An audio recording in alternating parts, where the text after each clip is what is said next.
Ինքը նախաքրիստոնեական սրբավայրի տեղում 4-րդ դարում վերածվել է եկեղեցու,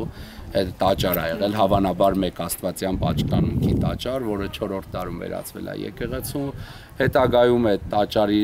տեղում եկեղեցի է կառուցել, տաճարը փոքրիկ է եղել, չափսերը չի բավականացրել, եռանավ բազիլիկ եկեղեցի է կառուցվել, որը 8-րդ դարում արդեն կամարակապ եւ գմբեթակիր է դարձվել 717-ից 728 թվականներին Սուրբ Հովան իմաստասեր կաթողիկոս Օզնեցու կողմից։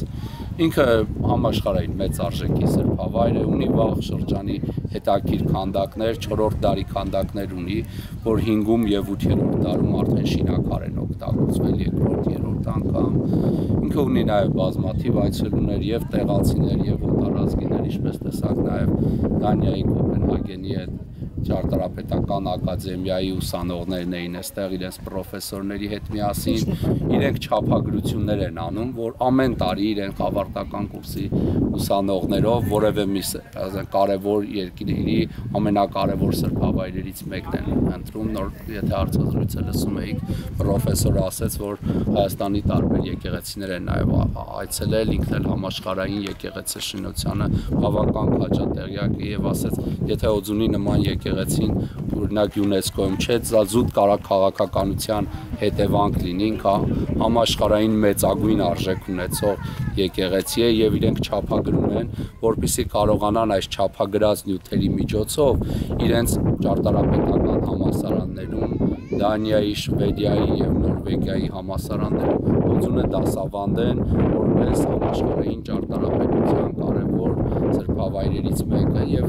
այն ուսանողները, որոնք նաեւ նյութական հնարավորություն չունեն հասնելու Օձուն, այստեղ ապրելու իրենց նման, իրենք ինչպես իմացաք, արդեն բավական ժամանակ Օձունում ապրում են, գյուղապետի մեր կողմից հյուրընկալաբար իրենք ընդունվել են, այնտեղ Տեր Ստեփանոսի եւ Դեսպան Աղաջայան Հրաչյայի միջնորդությամբ, իրենք մեր հյուրերն են, մենք շատ ուրախ ենք, որ այստեղ են, մենք ականատես եղանք փորձառի երիտասարդների, որոնք ապագա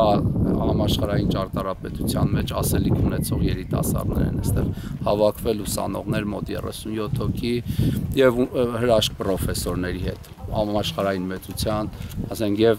տարիքով պրոֆեսորներին տեսակ եւ երիտասարդ պրոֆեսորներ կային իրենց մեջ, որոնք այստեղ չափագրություններն են ղեկավարում եւ վստահ ենք, որ Օձունի ավելի հանրաճանաչ դառնալուն ինքը կօգնի, որտեղ Օձունը մեծ արժեք ունի, բայց այդ արժեքին համաունչ ներկայացվածություն չունի։ Լավ, մենք ներսում տեսանք նաեւ, որ բազմաթիվ